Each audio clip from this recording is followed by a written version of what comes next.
วันนี้เราอยู่ที่เขาเขียวนะครับ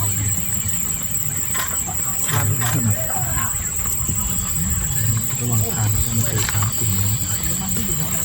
ตรงนี้ช้างกลุ่มนี้ก็ยังไม่ได้ออกมา